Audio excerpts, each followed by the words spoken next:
ಶಿವಯೋಗಿ ಪುಟ್ಟರಾಜನೇ ಗದುಗಿನ ಒಡೆಯ ಪರಶಿವನ ಅವತಾರನೇ.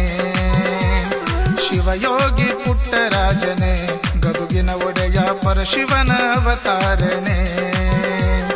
ಗದುಗಿನ ಮಠದಲ್ಲಿ ಸಂಗೀತ ಸ್ವರದಲ್ಲಿ, ಗದುಗಿನ ಮಠದಲ್ಲಿ ಸಂಗೀತ ಸ್ವರದಲ್ಲಿ ನೀನಿರುವೆ ಗುರುವಲ್ಲಿ. ಶಿವಯೋಗಿ ಪುಟ್ಟರಾಜನೇ ಗದುಗಿನ ಒಡೆಯ ಪರಶಿವನ ಅವತಾರನೇ.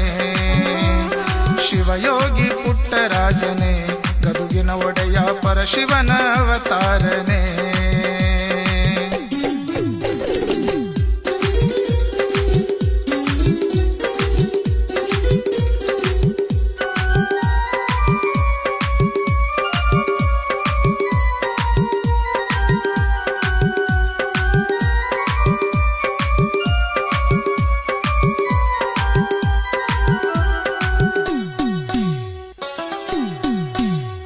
ಆ ಬಾಣ ಚಂದಿರನಂತೆ ಶ್ರೀ ಗುರುವೇ ನಿಮ್ಮ ನಗುವು ಎಂಬ